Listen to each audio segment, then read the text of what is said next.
നമസ്കാരം, ഭാരത് ലൈവിലേക്ക് സ്വാഗതം. നമസ്കാരം. 2006 മുഹമ്മദ് ഫസലിൻ്റെ CPM നിന്നും NDF-ലേക്ക് സഹിയിട്ട് മാറിപ്പോയ മുഹമ്മദ് ഫസലിനെ ചില അക്രമികൾ വകവരുത്തുന്നത്.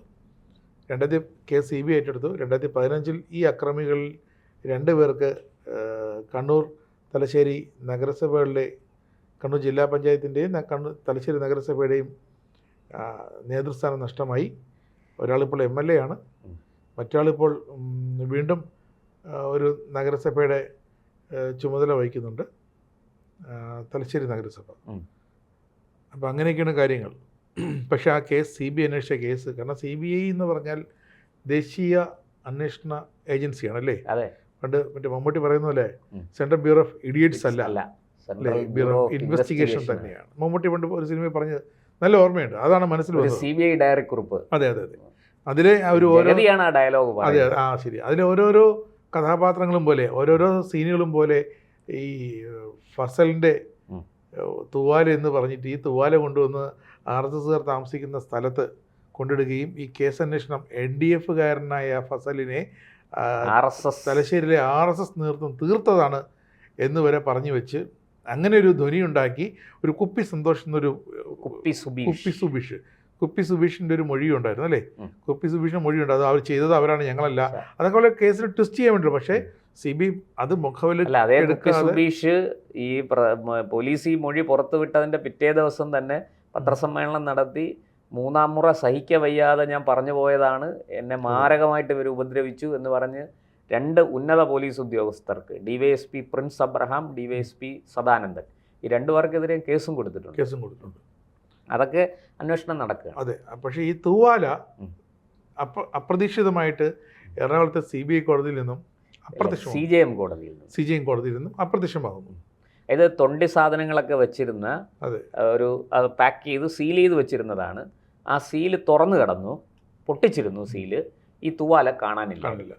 അങ്ങനെ CBI കോടതിയിലാണ് ഇപ്പോൾ കേസ് നടക്കുന്നത്. ഇപ്പോൾ CBI കോടതി ഈ തെളിവുകളെല്ലാം അങ്ങോട്ട്, ഈ പോലീസ് കണ്ടെടുത്ത തെളിവുകൾ തൊണ്ടി മുതലും എല്ലാം അങ്ങോട്ട് കൊടുക്കാൻ ആവശ്യപ്പെട്ടു. അപ്പോഴാണ് ഈ സംഭവം. CBIയുടെ അഭിഭാഷകൻ കഴിഞ്ഞ 1 മാസം മുമ്പാണ് കോടതി അറിയിച്ചത്. അത് വലിയ വിഷയമാണ്. പക്ഷേ അത് CBI തന്നെ കണ്ടെത്തി. ഇപ്പോൾ അത് അല്ല, CJM കോടതിയിൽ തൂവാല നഷ്ടപ്പെട്ടിട്ടില്ല, ഇവിടെ ഉണ്ട് എന്ന് പറഞ്ഞ് വളരെ രസകരമാണ്. അതായത് ഞാൻ എപ്പോഴും പറയാറുണ്ടല്ലോ, ഈ ആടിനെ പട്ടിയാക്കുക, ഈ സത്യം ചെരുപ്പിടുമ്പോഴത്തേക്കും നുണ ലോകം ചുറ്റി വന്നിരിക്കും എന്ന് പറയുന്നത് പോലെയാണ് CPM-ൻ്റെ കാര്യങ്ങൾ. ഈ CJM കോടതിയിലുണ്ടായിരുന്നു. ഇത് വലിയ, നമ്മൾ ഈ പറയുന്ന പോലെ ഒരു കോടതിയിലിരിക്കുന്ന തൊണ്ടി മുതലിൻ്റെ കാര്യത്തിലാണ് ഇത് സംഭവിക്കുന്നത്. നമ്മൾക്ക് സത്യത്തിൽ ഇന്ന് നമുക്ക് നമ്മുടെ രാജ്യത്തെ പൗരന്മാർക്ക് ഏറ്റവും അവസാനത്തെ വിശ്വാസ കേന്ദ്രം എന്ന് പറയുന്നത് കോടതികളാണ്. ഇപ്പോഴും അത് തന്നെയാണ്. പക്ഷെ ഉദ്യോഗസ്ഥർ, കോടതിയാണ്, നീതിന്യായ വ്യവസ്ഥയാണ്. ഈ നീതിന്യായ സംവിധാനത്തെ സഹായിക്കാനുള്ള ചില ഉദ്യോഗസ്ഥ വൃന്ദങ്ങളുണ്ട്. അതിന്റെ ഭാഗമായി പ്രവർത്തിക്കുന്ന ഉദ്യോഗസ്ഥർ അവർ പല ഇടത് വലത് BJP സംഘടനകളിലൊക്കെ അംഗങ്ങളാണ്. അല്ല, അവർക്ക് ഏത് സംഘടനയിൽ അംഗമാണെങ്കിലും ചെയ്യുന്ന തൊഴിലിനോട് കൂറുണ്ടാകണം. അതിനകത്ത് അവർ വിഷം കലർത്തരുത്.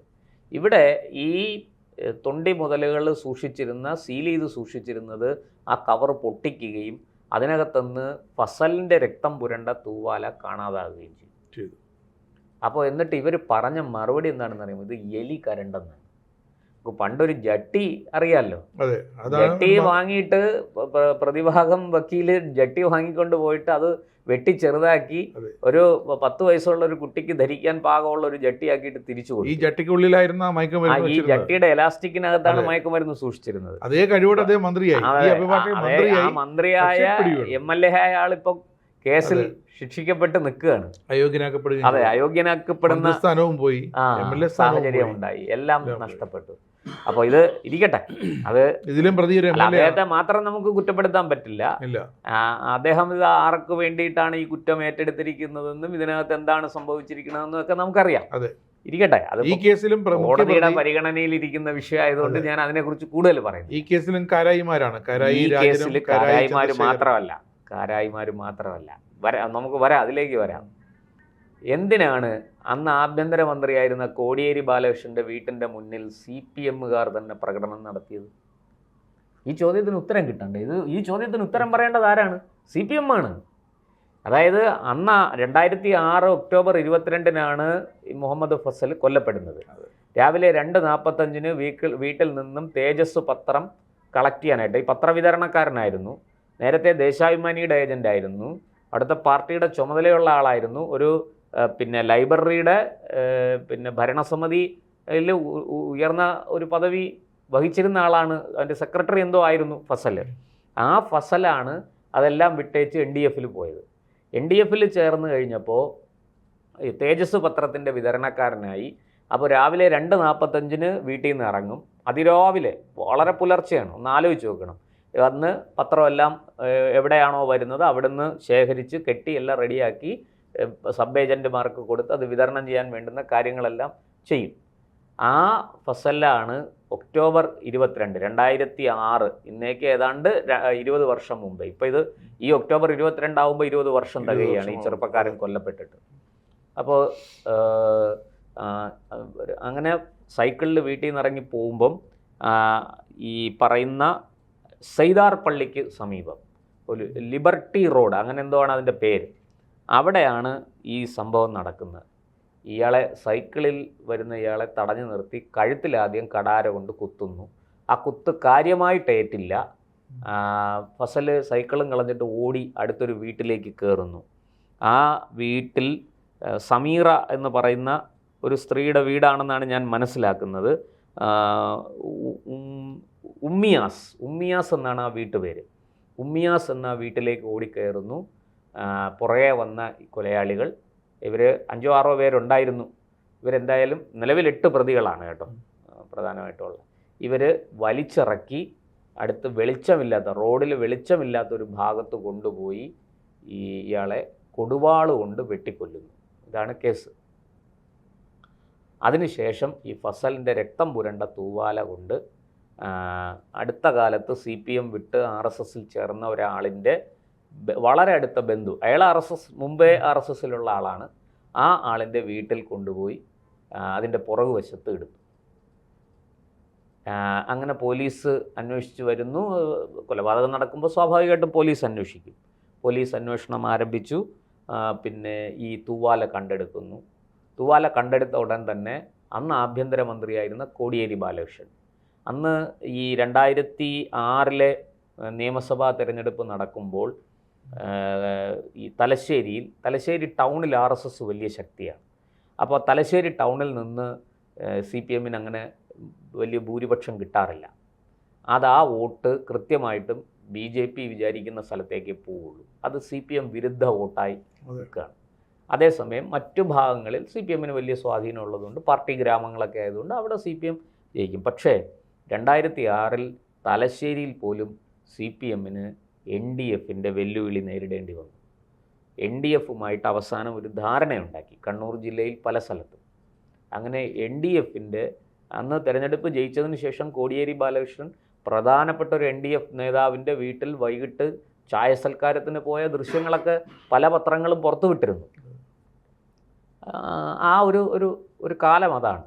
അപ്പോൾ അന്ന് തന്നെ ഈ NDFൻ്റെ വളർച്ച, തലശ്ശേരിയിലെ വളർച്ച CPMന് വലിയ തലവേദനയായിരുന്നു. ആ തലവേദനയാണ് ഈ ഫസൽ കൊലക്കേസിൽ കലാശിച്ചതെന്നാണ് ഞാൻ മനസ്സിലാക്കുന്നത്. അപ്പോൾ ഫസലിനെ കൊന്നു, ഈ പറഞ്ഞതുപോലെ കൊണ്ടിട്ടു. പോലീസ് പ്രഖ്യാപിക്കുന്നതിന് മുമ്പ് ആഭ്യന്തരമന്ത്രി നേരിട്ട് അവിടെ വരികയാണ്. ഈ തെളിവുകളുടെയും ഇതിൻ്റെയൊക്കെ കാര്യങ്ങൾ വിവരിച്ചുകൊണ്ട്, ഒരു ആഭ്യന്തരമന്ത്രി ഒരിക്കലും ചെയ്യാൻ പാടില്ലാത്തതാണ്. അന്ന് കോടിയേരി ബാലകൃഷ്ണൻ അവിടെ പ്രഖ്യാപിച്ചു, RSSകാരാണ് കൊലയാളികൾ. ഇത് NDFകാരനെ വകവരുത്തി തലശ്ശേരിയിൽ ഒരു കലാപം സൃഷ്ടിക്കാൻ, പണ്ട് കൂത്തുപറമ്പിൽ ഒരു കുഞ്ഞിരാമൻ്റെ കഥ നമ്മൾ കേട്ടല്ലോ, അത് PT തോമസ് പൊളിച്ച് ആടിക്ക് കൈ കൊടുത്തു. പിണറായി വിജയൻ വെച്ച നാക്കെടുക്കാതെ നിയമസഭയിൽ സീറ്റിലിരുന്ന കാഴ്ച നമ്മൾ കണ്ടതാണ്. ഇപ്പോഴും അതിൻ്റെ വീഡിയോ ദൃശ്യങ്ങൾ ഇങ്ങനെ പ്രചരിക്കുന്നുണ്ട്. അപ്പോൾ ഇതും അതുപോലെ ഒരു വലിയ നരേറ്റീവ് അവിടെ ക്രിയേറ്റ് ചെയ്യപ്പെട്ടു. RSSകാർ പറഞ്ഞു ഞങ്ങളല്ല, ഞങ്ങൾക്കിതിലൊരു പങ്കുമില്ല പറഞ്ഞു. പിറ്റേന്ന് പോലീസ് ഒരു സർവകക്ഷി യോഗം വിളിച്ചു. ഈ സർവകക്ഷി യോഗത്തിൽ RSSകാരെയും വിളിച്ചിരുന്നു. അപ്പോൾ സ്വാഭാവികമായിട്ട് NDFകാർ ആ സർവകക്ഷി യോഗം ബഹിഷ്കരിച്ചു. കാരണം അവരുടെ ഒരു പ്രവർത്തകനെ കൊന്നത് RSS ആണ് എന്ന് ആഭ്യന്തരമന്ത്രി പറയുകയും തൊട്ടടുത്ത ദിവസം സർവകക്ഷി യോഗത്തിൽ അവരെ വിളിക്കുകയും ചെയ്തു. ഇത് ഞങ്ങൾക്ക് അംഗീകരിക്കാൻ കഴിയില്ല എന്നും പറഞ്ഞ് ഇവരിറങ്ങിപ്പോയി. അപ്പോൾ NDFൻ്റെ പ്രധാനപ്പെട്ട പല ആൾക്കാരും ധരിച്ചത് ഇത് RSSകാർ ചെയ്തു എന്നാണ്. പക്ഷേ ഈ കൊല്ലപ്പെട്ട ഫസലിൻ്റെ ഭാര്യ മറിയു, അതുപോലെ ഫസലിൻ്റെ സഹോദരിയും ഇത് RSSകാർ ചെയ്തതാണ് എന്ന് അംഗീകരിക്കാൻ, വിശ്വസിക്കാൻ ഒന്നും തയ്യാറായില്ല. ഇപ്പോഴത്തെ ചില പാർട്ടി കുടുംബങ്ങളെ പോലെ അവർ വളരെ കൃത്യമായിട്ട് ഇതിൻ്റെ പുറകെ പോയി, കോടതിയിൽ പോയി ഇത് അന്വേഷിക്കണം. സിംഗിൾ ബെഞ്ച്, ഹൈക്കോടതി സിംഗിൾ ബെഞ്ചിൽ ഇത് CBI അന്വേഷണം ആവശ്യപ്പെട്ട് അവർ ഹർജി കൊടുത്തു. അപ്പോൾ ഇതിനിടയ്ക്ക് RSSകാരെയൊക്കെ കൊണ്ടുപോയി തലങ്ങും വിലങ്ങും മർദ്ദിക്കുന്നു പോലീസ്. കാരണം CPMൻ്റെ ഭരണമാണല്ലോ, P ശശിയൊക്കെ അല്ലേ ഇവിടെ ഇരിക്കുന്നത്, പോലീസിനെ കൺട്രോൾ ചെയ്ത്. അപ്പോൾ തലങ്ങും വിലങ്ങും മർദ്ദിക്കുന്നു, ചിലരെയൊക്കെ പ്രതികളാണെന്ന് പ്രഖ്യാപിക്കുന്നു, റിമാൻഡ് ചെയ്യുന്നു. അങ്ങനെ പല സംഭവവികാസങ്ങൾ നടക്കുന്നുണ്ട്. പക്ഷെ ഇവർക്ക് കൃത്യമായ തെളിവുകൾ കിട്ടുന്നില്ല. കാരണം ഇവരാരെയെല്ലാം പ്രതി ചേർക്കുന്നു, അവരൊന്നും സംഭവ സമയം ഈ സ്ഥലത്തിൻ്റെ പരിസരത്ത് പോലുമില്ല, ഇതിൻ്റെ 7 അയലത്തില്ല. അങ്ങനെ ഇവരാകെ CPMന് ആകെപ്പാട് അക്കടി പറ്റിപ്പോയി. ഈ പിടിച്ചത് വലിയ പുലിവാലായി, RSSകാരെ അറസ്റ്റ് ചെയ്തു. അപ്പോൾ അതിൻ്റെ കൂടെയാണ് ഈ സ്ത്രീ കൊണ്ടുപോയി ഹർജി കൊടുക്കുന്നത്. അപ്പോൾ ഹർജിയിൽ പറഞ്ഞു ഇതിലില്ല, ഞങ്ങൾ 20 ദിവസത്തിനകം ഞങ്ങൾ പ്രതികളെ എല്ലാവരെയും കിട്ടിയിട്ടുണ്ട്, ഇപ്പോൾ പിടിക്കും. ആദ്യം ഇത് തലശ്ശേരി CI ആണ് അന്വേഷിച്ചത്, സുകുമാരൻ എന്നും കണ്ടാണ് അദ്ദേഹത്തിൻ്റെ പേര്. അതിനുശേഷം പിന്നെ ഇത് DYSPയുടെ നേതൃത്വത്തിൽ, രാധാകൃഷ്ണൻ എന്നൊരു DYSPയുടെ നേതൃത്വത്തിൽ ആണെന്നാണ് എൻ്റെ ഓർമ്മ, ഒരു സ്പെഷ്യൽ ഇൻവെസ്റ്റിഗേഷൻ ടീം ഉണ്ടാക്കി അന്വേഷിച്ചു. അവിടെ നിൽക്കാത്തത് കൊണ്ട് വേറൊരു ക്രൈം ബ്രാഞ്ചിനെ ഏൽപ്പിച്ചു. അങ്ങനെ ഇരിക്കുമ്പോഴാണ് ഇവർ കൊണ്ട് ഈ ഹർജി കൊടുക്കുന്നത്. അപ്പോൾ സർക്കാർ പറഞ്ഞില്ല, പ്രതികളിപ്പോൾ കിട്ടും, എല്ലാം ക്ലിയറാണ്, ആരാണ് കൊന്നതെന്ന് കണ്ടെത്തിയിട്ടുണ്ട്, ഞങ്ങൾക്കൊരു 20 ദിവസത്തെ സമയം കൂടെ വേണം. എന്നിട്ടും ഏതാണ്ട് 2-3 മാസം കഴിഞ്ഞാണ് കുറച്ച് ഡമ്മി പ്രതികളെ CPM കൊടുത്തത്. അതായത് പാർട്ടി വിട്ട് NDFൽ ചേർന്നു. ഇതാണ് കാരണം. അതൊന്നുമല്ല കാരണം, അതിനൊക്കെ അപ്പുറത്തെ കാരണങ്ങളുണ്ട്. പാർട്ടി വിട്ട് NDFൽ ചേർന്നു, ആ വൈരാഗ്യം രാഷ്ട്രീയ കൊലപാതകത്തിൽ കലാശിച്ചതാണെന്ന് പറഞ്ഞ് കുറച്ച് ഡമ്മി CPMകാരെ അറസ്റ്റ് ചെയ്തു. ഇവർ സമ്മതിച്ചില്ല. അവർ പറഞ്ഞു ഇതെല്ലാം ഡമ്മികളാണ്, ഇവരല്ല യഥാർത്ഥ പ്രതികൾ. ഇത് CPMൻ്റെ ഉന്നത നേതൃത്വത്തിന്, അതായത് പിണറായി, കോടിയേരി തുടങ്ങി ഉന്നത നേതൃത്വത്തിന് ഇതിൽ പങ്കുണ്ട്, അതുകൊണ്ട് ഇത് CBI അന്വേഷിക്കണം. അങ്ങനെ സിംഗിൾ ബെഞ്ച് CBI അന്വേഷണം അനുവദിച്ചു. അതിനെതിരെ സർക്കാർ ഡിവിഷൻ ബെഞ്ചിൽ അപ്പീൽ പോയി. ഡിവിഷൻ ബെഞ്ച് അപ്പീൽ തള്ളി. അപ്പോൾ സുപ്രീം കോടതിയിൽ പോയി.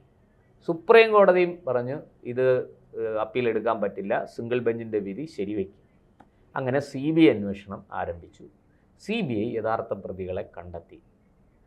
അത് എന്ന് പറയുന്നത് 1-ാം പ്രതി കൊടി സുനി, ചൊക്കിളിക്കാരനായ കൊടി സുനി, CPMൻ്റെ 1-ാം തരം ഗുണ്ട. ഈ കൊട്ടേഷൻ, എന്താ പറയുക, TP ചന്ദ്രശേഖരൻ കൊലക്കേസൊക്കെ നമുക്കറിയാമല്ലോ, ഇനി അത് വിശദീകരിക്കേണ്ട കാര്യമില്ലല്ലോ. അങ്ങനെയുള്ള കൊടി സുനി 1-ാം പ്രതി തുടങ്ങി ഇങ്ങനെ നിരവധി പ്രതികൾ കഴിഞ്ഞ് 7-8 പ്രതികളാണ് കാരായി രാജനും കാരായി ചന്ദ്രശേഖരൻ. അവരാണ് തലശ്ശേരി നഗരസഭയിലും ജില്ലാ പഞ്ചായത്തിലും ഒക്കെ ജനപ്രതിനിധികളാണ്, CPMൻ്റെ ജനപ്രതിനിധികളാണ്, വലിയ കനപ്പെട്ട ആൾക്കാരാണ്, ചെറിയ ആളൊന്നുമല്ല. ഇപ്പോൾ കാരായി രാജൻ തലശ്ശേരി എന്നുള്ള MLA ആണ്. അപ്പോൾ ഈ കേസ് വിചാരണ കഴിഞ്ഞ് നമുക്കറിയാം ഈ MLA ആയിട്ട് തുടരാൻ സാധിക്കുമോ അതോ തലശ്ശേരിയിൽ ഉപതെരഞ്ഞെടുപ്പ് വരുമോ എന്നുള്ളത് നമുക്കപ്പോൾ അറിയാം. ഇരിക്കട്ടെ, ഈ കേസിൻ്റെ വിചാരണ CBI കോടതിയിൽ ആരംഭിച്ച ഒരു നടപടിക്രമങ്ങളൊക്കെ നടന്നുകൊണ്ടിരിക്കുക. അപ്പോഴാണ് ഈ തൂവാല കാണാതാകുന്നത്. തൂവാല കാണാതാകുന്നതിന് മുന്നോടിയായിട്ട് വേറൊരു സംഭവം നടന്നു. 2016 പിണറായി സർക്കാർ അധികാരത്തിൽ വരുന്നു. ഈ വേറൊരു RSS നേതാവിനെ കൊണ്ടുപോയി ഇതുപോലെ ഇടിച്ചു പിഴിഞ്ഞ് അയാളെ കൊണ്ട് പറയിക്കുന്നു. അയാളത് പറഞ്ഞത്, പക്ഷെ അവിടെയും കാര്യങ്ങൾ, ഈ തെളിവുകളെല്ലാം ചേർന്ന് വരണ്ടേ. പറഞ്ഞ സമയവും ഇപ്പോഴെന്ന് പറഞ്ഞു കഴിഞ്ഞാൽ എല്ലാവരുടെയും പോക്കറ്റിലും മൊബൈലുണ്ട്. അപ്പോൾ മൊബൈൽ ടവർ ലൊക്കേഷൻ നോക്കുമ്പം തലശ്ശേരി നിൽക്കേണ്ടവൻ കോട്ടയത്ത് താഴത്തങ്ങാടി നിൽക്കുകയാണെങ്കിൽ എങ്ങനെയായിരിക്കും? ഇവൻ ഹെലികോപ്റ്ററിൽ അവിടെ ചെന്നത്. പറയുന്നതിനൊരു അല്ലെ സംഭവം എന്താ, നിങ്ങൾ തലശ്ശേരിയിൽ ഈ കൊലപാതകം നടത്തിയത് ഞാനാ, പക്ഷെ ഇവൻ്റെ മൊബൈലും കൂടെ നിൽക്കുന്നത് തിരുവനന്തപുരത്ത് തിരുവല്ലത്താ. അപ്പോൾ ഈ ആനയാടും തമ്മിലുള്ള വ്യത്യാസം തെളിവുകളിൽ വന്നപ്പോൾ അതൊക്കെ ചിറ്റിപ്പോയി. അപ്പോഴാണ് ഈ കുപ്പി സുബീഷ് എന്ന് പറയുന്ന ഒരുത്തനെ കൊണ്ടുപോയി, അവൻ RSSൻ്റെ ചുമതല എന്തോ ഉണ്ടായിരുന്ന ആളാണ്. കുപ്പി സുബീഷ് എന്നാണ് അയാൾ, എനിക്ക് തോന്നുന്നു ഈ നാട്ടുകാർ കളിയാക്കി വിളിക്കുന്ന ഇരട്ട പേരായിരിക്കും. ഇയാളെ കൊണ്ടുപോയി ഇടിച്ച് പദം വരുത്തി ഇയാൾ അവസാനം പറഞ്ഞു ഞാനും മറ്റേ RSSന്റെ ചുമതലയുള്ള ആ ആളും ഈ ആളും ഒക്കെ ചേർന്ന് ഫസലിനെ കൊന്നതാണ് എന്ന് ഇവൻ സഹിക്കാൻ വയ്യാതെ, ഈ ഭേദ്യം ചെയ്യൽ സഹിക്കാൻ വയ്യാതെ പറഞ്ഞു. ഇതിന് നേതൃത്വം കൊടുത്തത് DYSP Prince Abraham, DYSP Sadanandan. എന്നിട്ട് ഇവർ പിറ്റേന്ന് പത്രസമ്മേളനം നടത്തി വലിയ രീതിയിൽ, അതായത് ഒരു കേസ് CBI അന്വേഷിച്ച് കുറ്റപത്രം സമർപ്പിച്ചിരിക്കുകയാണ്. അതിൻ്റെ ഇടയിലാണ് ഈ സാധനം കൊണ്ടുവന്നു. അത് ഇന്ത്യൻ നീതിന്യായ വ്യവസ്ഥയിൽ അതെങ്ങനെ ശരിയാണ്? അതിന് വകുപ്പില്ല.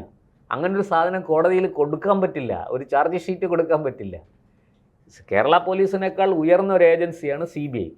ഇവിടെ CBI കേസ് ഇത് കുറ്റപത്രം കൊടുത്ത് അതിന്മേൽ വാദം നടക്കുമ്പോൾ വേണമെങ്കിൽ പ്രതികൾക്ക് ഈ പോലീസ് കണ്ടെത്തിയ കാര്യത്തെക്കുറിച്ചൊക്കെ പറയാം, അല്ലേ? അല്ലെങ്കിൽ അതിന് ഡിപ്പാർട്ട്മെന്റ് തലത്തിൽ വകുപ്പുണ്ട്, CBI അറിയിച്ച് ഞങ്ങൾക്ക് ഇങ്ങനെ ഒരു പ്രതിയെ കിട്ടിയിട്ടുണ്ട്. അല്ലല്ല, CBIക്ക് വെറുതെ തോന്നിയാൽ പോരാ. അതായത് ഞങ്ങൾ ഈ കേസിൽ വേറൊരാളെ, അതായത് വേറെ ഏതോ ഒരു കേസിൽ പിടിച്ച് ചോദ്യം ചെയ്യുമ്പോഴാണ് ഈ കുപ്പി സുബീഷ് ഈ കാര്യമൊക്കെ പറഞ്ഞതെന്ന് ഇവർ വരുത്തി തീർത്തു. അങ്ങനെയാണല്ലോ, മറ്റേ കള്ളനെ തെങ്ങിൻ്റെ മണ്ടയെ കയറ്റിയിട്ട് അവിടെ ഇരുന്ന് കള്ളൻ കണ്ടു മറ്റേ പെണ്ണിനെ കയറി പിടിക്കുന്നത് എന്ന് പറഞ്ഞ് തെളിവുണ്ടാക്കുന്ന പരിപാടിയുണ്ടല്ലോ. ആ പരിപാടിയാണ് ഇവിടെ ഈ പ്രിൻസ് അബ്രഹാമും സദാനന്ദനും കൂടെ ചെയ്തു വെച്ചത്. അത് CBI ആ വാദം തള്ളിക്കളഞ്ഞു. CBI അതിനെ മൈൻഡ് ചെയ്തില്ല. എന്നിട്ട് ഇവർ വലിയ ഇതൊക്കെ നടത്തി. P. ജയരാജൻ തിരുവനന്തപുരത്ത് വന്ന് പത്രസമ്മേളനം നടത്തി. ഞാൻ ആ പത്രസമ്മേളനം റിപ്പോർട്ട് ചെയ്യാൻ പോയ ആളാണ്. 2016 17 ആ സമയത്താണ്. ഞാൻ വർഷം മാസവും കൃത്യമായിട്ട് ഓർക്കുന്നില്ല. ഏതോ ഒരു ഒക്ടോബർ നവംബർ മാസത്തിൽ തന്നെയാണെന്നാണ് എൻ്റെ ഒരു ഓർമ്മ. കണ്ണുടച്ച് പറയുകയാണ്, അത്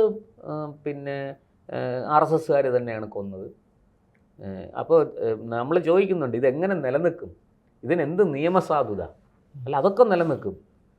P. ജയരാജൻ്റെ വീട്ടിൽ നിന്ന് കൊണ്ടുവന്ന് വെച്ചിരിക്കുകയാണ് ഇന്ത്യൻ ഭരണഘടന എന്നാണ് തോന്നുക അദ്ദേഹം പറയുന്നത് കേട്ട. അപ്പോൾ പക്ഷേ ഇതിനൊന്നും ഇല്ല. അങ്ങനെ ഇരുന്നപ്പോഴാണ് എന്നാൽ പിന്നെ ഈ തൂവാല കാണാനില്ല. CJM കോടതിയിൽ സൂക്ഷിച്ചിരുന്ന തൂവാല കാണാനില്ല.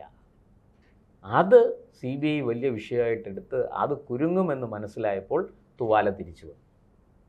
ഇത് ഈ തൊണ്ടി മുതൽ സൂക്ഷിക്കുന്ന കസ്റ്റോഡിയനായ ഉദ്യോഗസ്ഥനുണ്ടല്ലോ കോടതിയിലെ, അവൻ സമാധാനം പറയേണ്ടി വരും. അവൻ്റെ പണി പോകുന്നത് മാത്രമല്ല, പ്രോസിക്യൂട്ട് ചെയ്യപ്പെടും. അപ്പോൾ അയാൾ പറഞ്ഞു, ഞാൻ സത്യം വെളിപ്പെടുത്തും എന്ന് അയാൾ ഇവരെ ഭീഷണിപ്പെടുത്തി കാണും. അങ്ങനെയാണ്. ഇതിൻ്റെ ഇടയിൽ ഇനിയുണ്ട്. വേറൊരു ഷാജി എന്ന് പറയുന്ന ഒരാളിനെ പ്രതിയാക്കാൻ ശ്രമിച്ചു. ഞാൻ നേരത്തെ പറഞ്ഞില്ല, ആദ്യം ഈ ഷാജി പണ്ട് CPM ആയിരുന്നു, പിന്നീട് അത് വിട്ട് RSS ചേർന്നയാളാണ്. ആ ഷാജി പിന്നീട് ദുരൂഹ സാഹചര്യത്തിൽ കൊല്ലപ്പെട്ടു. ഈ കേസുമായി ബന്ധപ്പെട്ട് എത്ര കൊലപാതകങ്ങളാണ് നടന്നിരിക്കുന്ന വേറെ. ഈ ഫസലിൻ്റെ തന്നെ 2 സുഹൃത്തുക്കൾ ഈ ഫസലിനെ CPM കൊന്നതാണ് എന്ന് പറയുന്ന CPMിലുണ്ടായിരുന്ന 2 പേർ പിന്നീട് CPM പ്രവർത്തനമൊക്കെ നിർത്തിവെച്ചു. അവർ വേറെ പാർട്ടിയിലേക്കൊന്നും പോയതായിട്ട് അറിവില്ല. ഞാൻ അവരുടെ പേരുകളൊക്കെ ഇപ്പം മറന്നുപോയി. 2 പേരും റെയിൽവേ ട്രാക്കിൽ മരിച്ചു കിടന്നു. ട്രെയിൻ ഇടിച്ച് മരിച്ചതാണ്, ആത്മഹത്യ ചെയ്തതാണെന്നൊക്കെയാണ് ഭാഷ്യം. അതാണ് കണ്ണൂർ. ഇതാണ് കൊട്ടിഘോഷിച്ച കണ്ണൂർ രാഷ്ട്രീയം. CPMൻ്റെ കണ്ണൂർ രാഷ്ട്രീയം എന്ന് പറയുന്നത് ഇതാണ്. ഇങ്ങനെ ഒന്ന് ആലോചിച്ച് നോക്കൂ, ഒരു കൊലപാതകം മറയ്ക്കാൻ വേണ്ടി എത്ര കൊലപാതകം. ഒരു ഷാജി, ഈ 2 പേര്, ഇനി വേറെ ആരെല്ലാം എങ്ങനെയെല്ലാം കൊല്ലപ്പെട്ടിട്ടുണ്ടാവും. എന്നിട്ട് അവസാനം ഈ കേസിൽ CPMന് തന്നെ യഥാർത്ഥ പ്രതികളെ അറസ്റ്റ് ചെയ്യേണ്ടി വന്നു. ഈ CBIയിലേക്ക് പോയാൽ ഇത് കൂടുതൽ ഇതാകും എന്ന് പറഞ്ഞ് CBI അന്വേഷണം തടയാൻ വേണ്ടിയിട്ട് ഇവർ യഥാർത്ഥ പ്രതികളെ അറസ്റ്റ് ചെയ്ത് നിയമത്തിന് മുമ്പിൽ കൊണ്ടുവന്നു. പക്ഷേ ഈ മറിയു അത് അംഗീകരിച്ചില്ല. CPMൻ്റെ ഔദാര്യമൊന്നും എനിക്ക് വേണ്ട എന്ന് പറഞ്ഞ് ഫസലിൻ്റെ വിധവ ഹൈക്കോടതിയിൽ CBI അന്വേഷണത്തിന് ഉറച്ചു നിന്നു. അതിൻ്റെ ഫലമായിട്ടാണ് ഈ CBI അന്വേഷണം നടന്നതും. CPM അവസാനം കണ്ടെത്തിയ പ്രതികൾ തന്നെയാണ് യഥാർത്ഥ പ്രതികൾ. എന്നിട്ട് അതിൽ കരായി രാജനെയൊക്കെ ഒഴിവാക്കി നിർത്തിയിരുന്നു കേട്ടോ. പക്ഷേ CBI അവരെയൊക്കെ പൊക്കി എല്ലാത്തിനെയും പൂട്ടി. ഇപ്പോൾ ഒരു ഈ തൂവാല ഒരു പ്രധാന തെളിവാണ്. ഈ തൂവാലയുമായി ബന്ധപ്പെട്ട മറ്റു കാര്യങ്ങൾ, അത് തൂവാല എങ്ങനെ അവിടെ എത്തി എന്നുള്ളതിൻ്റെ അന്വേഷണമൊക്കെ നടന്നിട്ടുണ്ട്. അത് ആര് കൊണ്ടിട്ടു, ഇതെല്ലാം കൃത്യമായിട്ട് കണ്ടെത്തിയിട്ടുണ്ട്. അപ്പോൾ അതിൽ ആ തൂവാല തന്നെ പോയാൽ പിന്നെ കഥയില്ലല്ലോ. തൂവാല എവിടെ ഇല്ല, അങ്ങനൊരു തൂവാല ഇല്ല എന്ന് പറഞ്ഞാൽ തീർന്നില്ലേ. അപ്പോൾ അതാണ് ആ തൂവാല മാറ്റാനുണ്ടായ കാരണം. പക്ഷെ അവിടെയൊക്കെ അതെല്ലാം പൊളിഞ്ഞു പോയി. അന്തംകമ്മികൾ മുഴുവനും പെടും എന്നുള്ള കാര്യം തീർച്ചയാണ്. കൃത്യമായിട്ടും ആ തൂവാല ഇപ്പോൾ കൊണ്ടുവന്ന് CBIക്ക് തിരിച്ച് ആ തെളിവുകളുടെ കൂട്ടത്തിൽ വെച്ചിട്ടുണ്ട്. എലിയൊന്നും കരണ്ട് പോയതല്ല. ഈ തൂവാല കരളാൻ വന്ന എലി ആരാണെന്ന് എല്ലാവർക്കും അറിയാം. അരിയാഹാരം കഴിക്കുന്ന എല്ലാവർക്കും അറിയാം. ഇനി ഇതിൻ്റെ ഇടയിൽ അന്ന് ഈ കൊടിസുനി അടക്കം ഞാൻ പറഞ്ഞല്ലോ, കോടിയേരി ബാലകൃഷ്ണൻ്റെ വീട്ടിൻ്റെ മുമ്പിൽ ഇവർ പ്രകടനം നടത്തി. അതെന്തിനെന്നും കൂടെ പറയാം. അന്ന് CPMകാരായ പ്രതികളെ അറസ്റ്റ് ചെയ്തപ്പോൾ നോക്കണം, ഈ അണികൾ മുഴുവനും വിശ്വസിക്കുന്ന എന്താണ്?